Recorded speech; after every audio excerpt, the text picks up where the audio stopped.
huge amount of those picks that you can go towards, but I mean, pretty bog standard here, at least from what we're starting to see, is that Misfortune coming in on the red side, and it's going to be paired once more with this Amumu. And we got the curse of the stab bullet time potentially coming out again and again. We saw it from Peace in the last game. It is incredibly powerful when you find those opportunities, but I gotta say, if two people are going to be able to get out of those, it's got to be the Ezreal and the Lee Sin. They are so good at just jumping themselves away from danger. Yeah, and gives you the opportunity to try and play away from that with this Ezreal pick, right? Deft can stay in the bot lane, Vsta look for the roams, try and unlock Chovy, try and see if they can make some plays happen in those early stages. Otherwise, Infinity can try and play through this strong bot side. So I think definitely trying to play away from the bottom lane will be the game plan here for Hanwha. As Infinity, they've just locked in the Zhao, strong early game jungler once more for SolidSnake, and this is where Infinity find comfort, right? SolidSnake trying to interact with the lanes early and set themselves up for success. Another strong jungler as well for those team fights. So maybe we just all in with like Buggax taking something like the Nara in the top lane and look to just take, hey, we can have decent push top, but also be a menace in team fights. Yeah, I think the big thing I want to see from SolidSnake this time is to have the rest of his team with him. The last time around we saw him against the Red Canids is that it was just SolidSnake kind of on his own on the backside. He was like, I got in, where's everybody else? So what can the side of Infinity add into this composition to really help out their jungler? But the Orianna locked away, the Gnar being taken off by Hanwha Life as well. So definitely focusing a little bit more on those subtle lanes from both sides. Yeah, and I'm convinced here that Infinity are going to try and keep the counter pick for Cody in this mid lane. One of the big things that we've seen from Infinity is not giving a huge amount of resources to Cody. He's been very self-sufficient, but you're up against Chovy. Chovy is so damn good in lane, and he's going to need some help if he's going to try and have any sort of impact on the map. So looks like you will see them try and keep that counter pick for Cody, try and help him out a little bit in that regard, but at least see what Chovy's going to have in store before they lock anything in. And they are just hovering right now, see exactly where they want to go with this last pick. They got a couple more seconds to go, but it looks like it is going to be the top side that they lock in before anything. But no, they're going to go straight for the Zoe, like you mentioned, something that Cody's very comfortable in. Yeah, one of his most played. He loves this pick.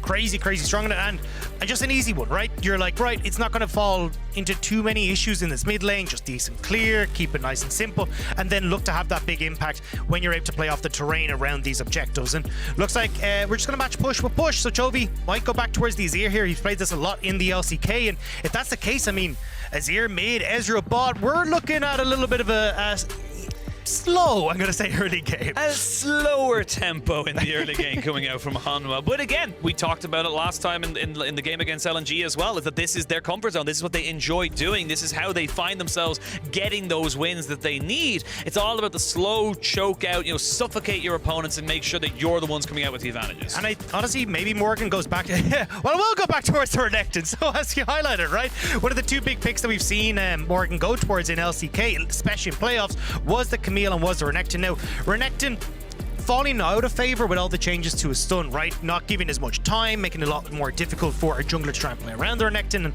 and also just the way his combo functions a little bit easier to deal with if you're the opposition. So we'll have to see how Morgan will be able to perform on this Renekton, but very standard Hanwha Life draft here. Yeah, honestly, I've never seen it so LCK, but locked and loaded is the Graves. That could be a Graves top or an Azir out top, either one. We've actually seen the Graves a lot more in the top lane. It started mid, and then people are like, let's just go for a top side. And when you are able to go towards the Yomus, the Eclipse, you become obnoxious to deal with in that top side. Really difficult for the Renekton to actually deal with as well, because you can take like phase rush, you can start to move around in that top lane matchup. It's very difficult to keep up as a Renekton, and just hard to get the push. It's just constant shove, start to chip away at the turret, and Buggax will have to see how he does bringing out this Graves on the top side. Yeah, first time we're seeing it on the world stage in 2021, and this is going to be a big test right now for Infinity. I also feel like Hanwha Life, you can't just sit on your laurels. If that Graves gets ahead, if that Zoe's able to find those trouble bubbles and get those picks off, this could become a bit of a shaky game for you. Yeah, but once more, it is about like, hey, heavy burst. If you don't get these big Amumu ults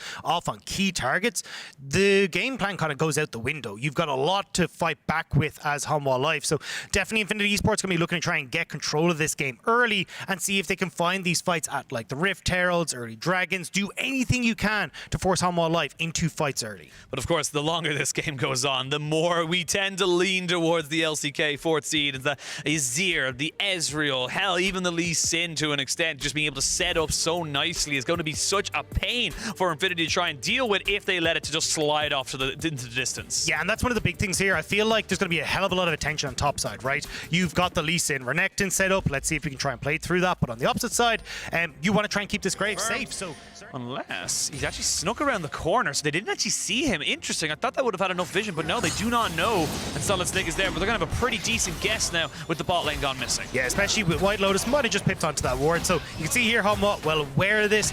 Now, I don't think you need to over-aggress towards this. Just give it, like, it's one dragon, but Willer wants to see if he can steal it. Chovy hasn't got the push right now, so it's going to be a 4v3. So Cody putting himself in a position. Whitelotus not quite got the bullet time just yet. They're going to jump straight in onto Willer. TP going to be committed. That's Chovy getting himself on the other side of this fight. Deft going aggressive as they look to try and secure this dragon. SolidSnake flashing away, but he falls to the ignite. First blood going up to Hanwha. They trade 1-for-1. Flash. Ackerman in a little bit of trouble. They don't land the paddle star, and Cody not going to be able to trade it back. 2 kills for a dragon. Definitely feeling like it's more Hanwha life favored. Yeah, the TPs from Chovy to the bot side meant that you could actually group up as Hanwha and look for these plays, and nicely done. Picking off SolidSnake, not able to full commit to this bot side. Rift Herald about to time out. Chovy having shoved in mid. And I love that they're doing this. This is going to basically net them the bot lane turret with no sort of response from Infinity, and this is what we haven't seen a huge amount from Hanwha, is basically like using this Renekton in the top side to just be its own thing, cause a bunch of ruckus. They've oftentimes tried to play towards Morgan and get a bunch of farm, bunch of resources put into this Renekton. Instead, they're just like, cool, Renekton's winning anyway, let's just invest in Deft on the bottom side and make sure we're winning across the board. Buggax is so low right now. You might pop the dominance. Yep, there it is. Can he get himself behind the turret, though? Morgan in a little bit of trouble. Will get the Q off. Flashes away. Still dies. It's a 1-for-1 on the top side. That is a gift to the gods from Infinity. All right, we just cut it, right? We just cut it off right there. Don't talk about Morgan. By the portal jump as they go in, Ackerman catches out Deft, but goes with him and therefore can't get anything else out of him. So everyone just backing away, almost finding engages Infinity. I feel like they know they're on the timer. They're looking for something. Yeah, Buggax still has push in top side, which is why they're maybe looking for Ackerman. Oh, they're going to look for Ackerman in the mid lane, but there's the bullet time coming out to stop Chovy for going in for the Shifting Sands and the Emperor's Divide. A lot of things being burnt right now. Flashes, dashes, everything whatsoever. There's the ultimate. Has been tanked up by Whitelotus, so won't do the full damage. There's going to be the Crescent Guard coming out for SolidSnake as he's going to try and jump in, but now Drowsy going down onto Willer. Can they commit any more to this fight? I don't think they can, but here comes Buggax right off the side with a TP in the middle of it. Buggax versus the world. He's looking for Deft, who will get over the wall. They flash in on the Deft. Deft will fall. That's going to be the first kill of this fight. Now Cody can jump in. It's the Amumu for the Ezreal right now. Willer so close to death. Finally will fall down as Morgan finds himself a little bit all alone. Chovy tries to get him away, but he just cannot. And in a strange turn of events, Infinity find the fight, they find the damage, and they find the kills. It may not have been clean, but it was effective coming from sleep onto the one person who could stun him up. Very lucky there. Infinity get away with just a little bit of a smack on the wrist. Yeah, not going to be able to burn any summoner spells, and Infinity now get the recess that they need to hold on to this mid lane turret, but Hanwha are not letting up. They are not, but Hanwha got to respect. That is still a 2.5 item Zoe with the distance on the paddle star. You get so much. Ackerman goes in. He stops Chovy, and Chovy has been taken out. He gets his Emperor Divide out, but when you're locked in place, there's nothing you can do. Willer forced to flash away. Chovy mid lane up on the top side. He is very, very close to getting himself his Rabadon's death cap. There is a TP coming in, though. It's going to be Cody just covering up that mid lane, but they are waiting to see if they can just catch somebody out. There's an exhaust going down onto Vsta. Maybe they're looking for a little bit of a take. Whitelotus takes a little bit of a hit, and the TP is going to be committed. That's going to be Chovy coming in. Whitelotus has to get himself out. There's the solar flare. Vsta is still very tanky. Vsta is still very healthy. They land on the Deft as SolidSnake tries to take him down, but Cody is there, and Hanwha Life punish the overextension. They punish the mistake in Infinity. You got to get out. You got to try and survive. You cannot lose anymore, or they will take everything. You have to try and make it work for you. You had options, and even this Buggax into Morgan, he's winning the side lane, as we can now see him invest into this jungler to try to catch him out. SolidSnake is dead.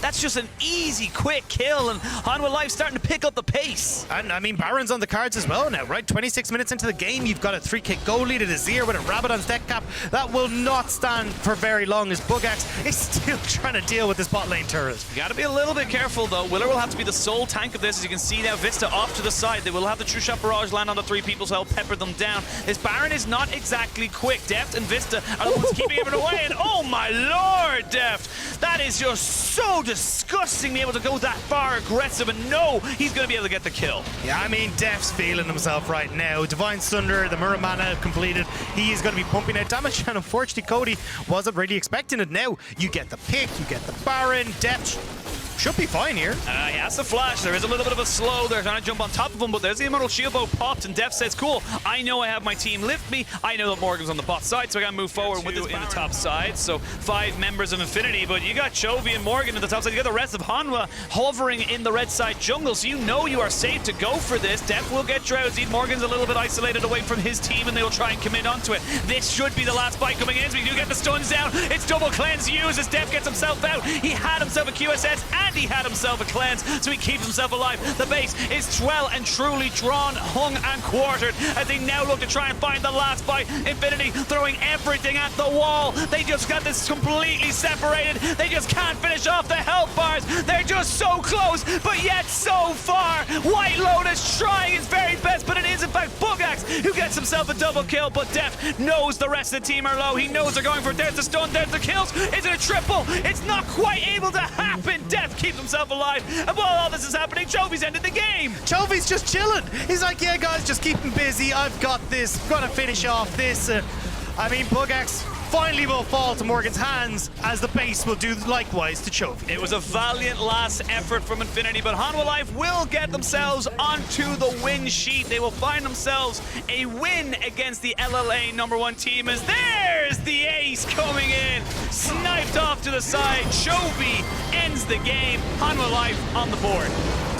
And a confident win coming through from Hanwha Life. What a strong performance coming through in those early stages. We got to see some, picks coming back from Infinity, but certainly you can see Hanwha put their foot down like, we're having none of this. Straight back to basic, lads. Let's close this one. Yeah, and again, I think Infinity can take a lot of pride in that performance. They definitely showed off the power and the potency of that, Curse of the Sad Bullet Time, having those big AoEs, but it just wasn't enough. They fell too far behind. They weren't able to keep in tempo almost with Hanwha, and then once they actually went for that last fight, they still got 2 kills, which was great, but you're too far behind. Yeah, I think the big one here was just how well Hanwha were able to play the map, right? They just showed that, hey, look, Infinity, they've overcommitted on one side of the map, we'll go and take others elsewhere. Even when you got moments where maybe you had that overcommitment coming through from Hanwha, Infinity just didn't know what to do at that time, so certainly Hanwha showing that